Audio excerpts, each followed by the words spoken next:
What's up, everyone? Michael Nguyen here from Best Mates Gaming Network, and I'm joined today with Felicity. Hello.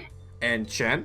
Hello. And we're going to be talking about day one at RTX Sydney 2017. Welcome guys. We're going to be pretty much talking about from the start to the end of the day.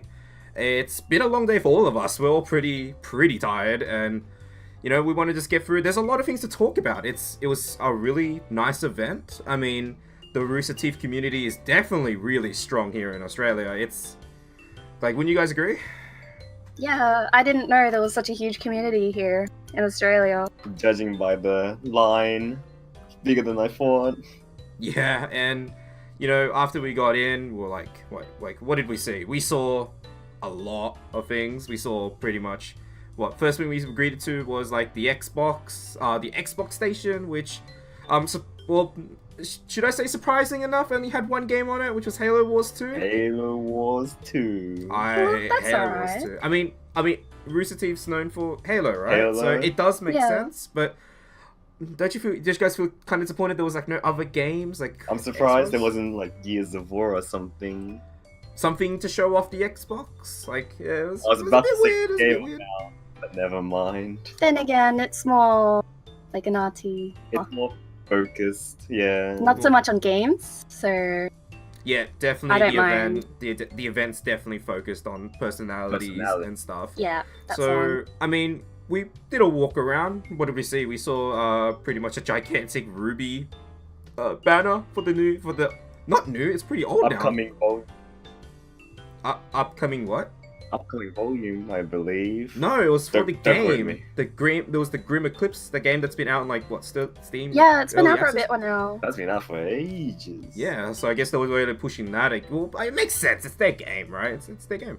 Why not? Why not? So we like pretty much do like a pretty much a 90-degree turn, and we see the Nintendo booth, the Nintendo Switch. Obviously, this is the biggest draw. Everyone went to see the Switch. I mean, what did we think of it? I mean, I see it as something pretty cool, something really new, something really fresh.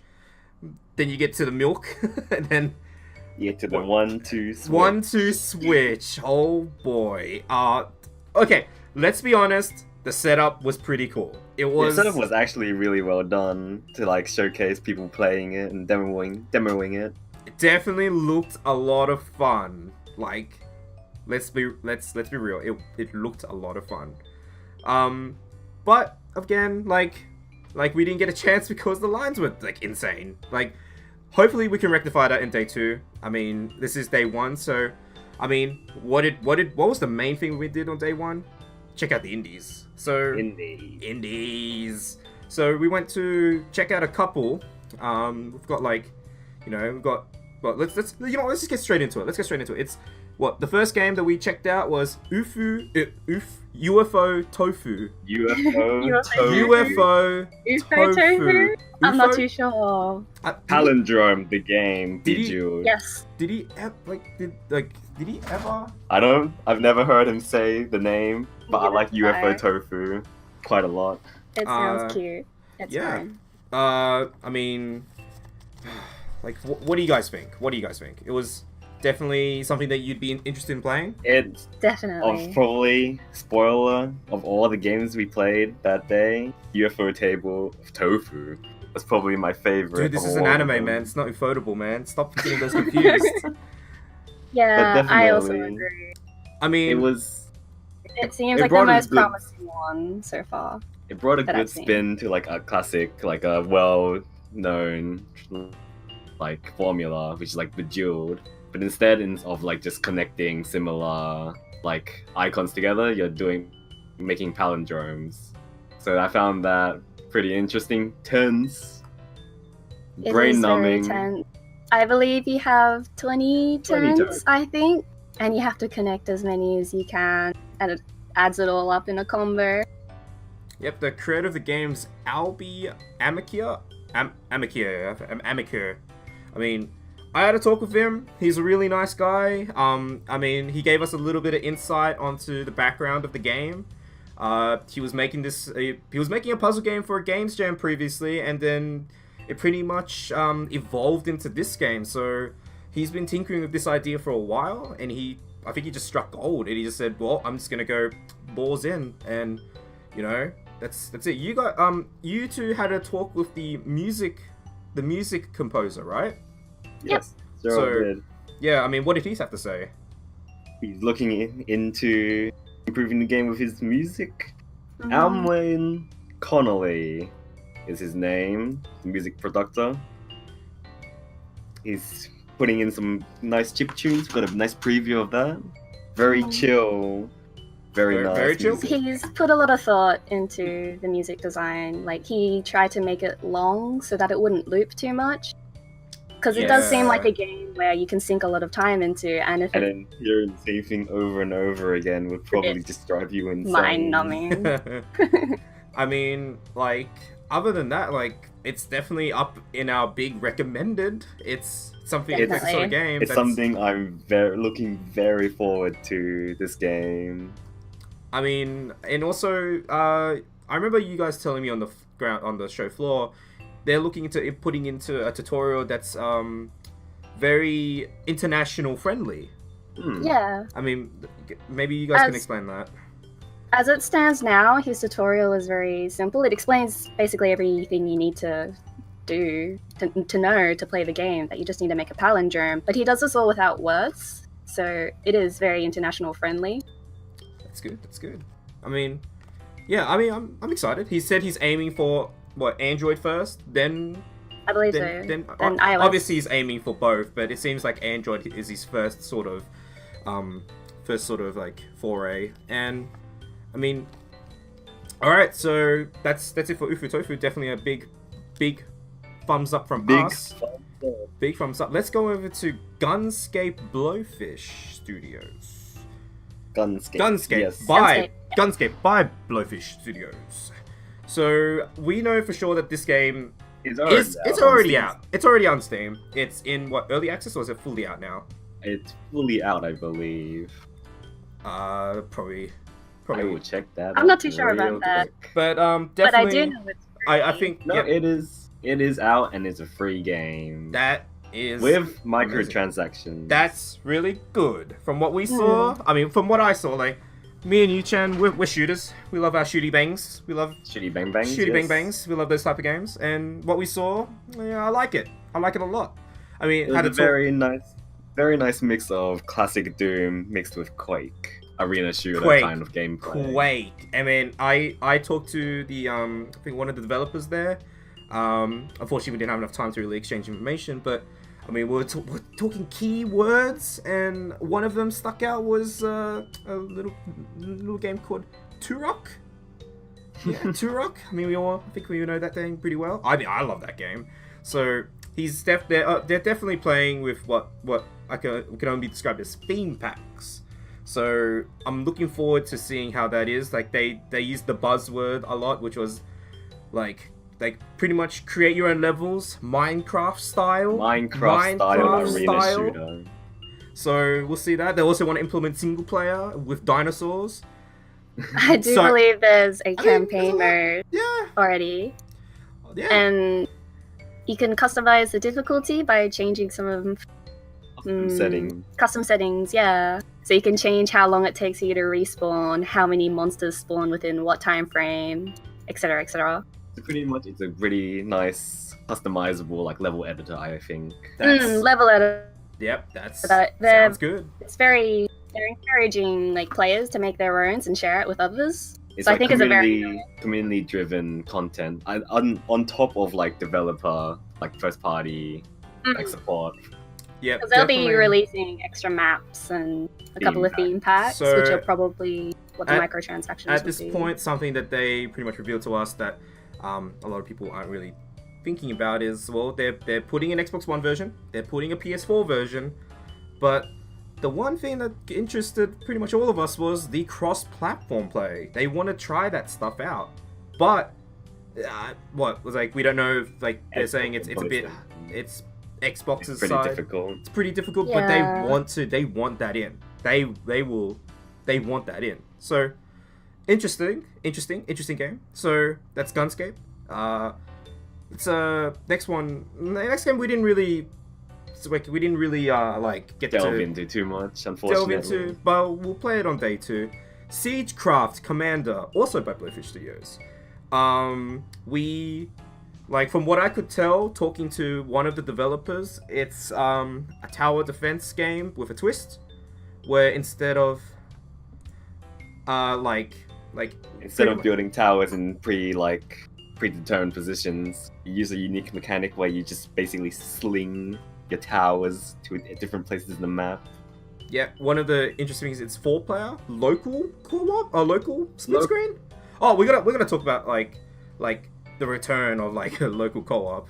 Thankfully, Thank But- God. Gunscape real quick. That game, 4-player local co-op with 6-player online, I believe. I think 6 so. to 8? 6 to 8. One of those. Still plenty. Well, Siegecraft, unfortunately from what we've seen, is not quite optimized at the moment. So it was running like those 2 Blowfish games were running on Xbox Ones. So clearly they still need to do some optimization, especially with Siegecraft. I saw Siegecraft running a bit slow. They're both running on Unity. But the cool thing is that we actually got to speak with one of the artists, one of the senior artists at Blowfish Studios, which was Katie Huang. She's been with Blowfish for a while now. She did pretty much a lot of the art for Siegecraft. She did the UI stuff for Gunscape. Yes.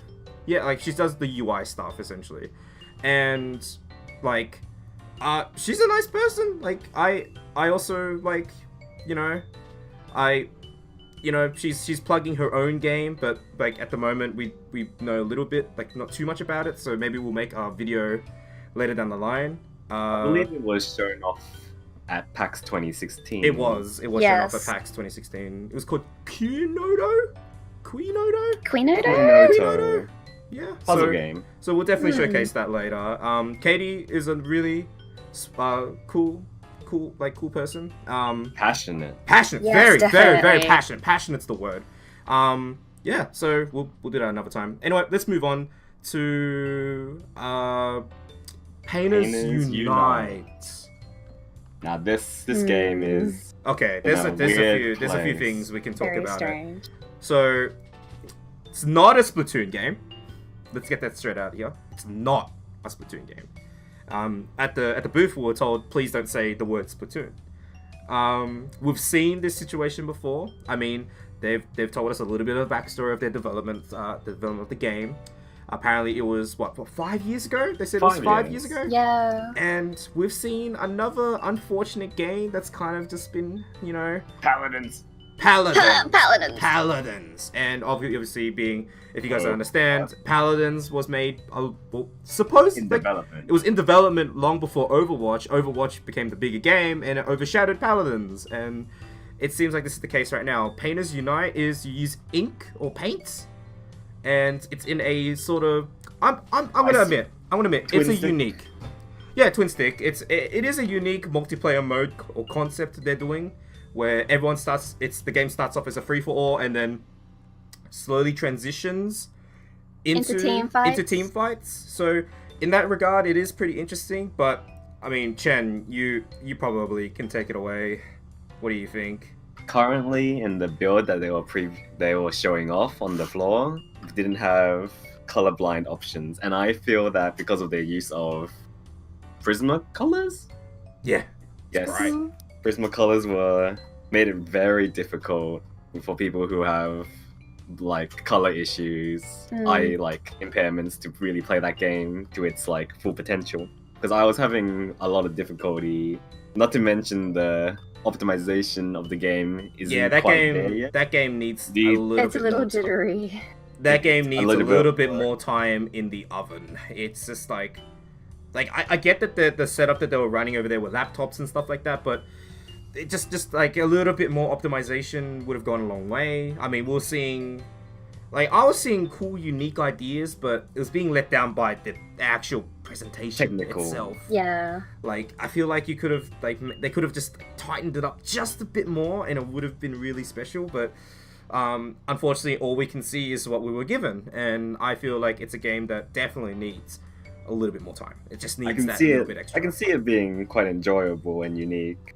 But as of now, because of an indie budget, they're currently only aiming for a multiplayer-only experience, which might hamper its future in terms of longevity. Yeah. But then, and that's the indie scene. You got to focus on one thing. You can't have it all.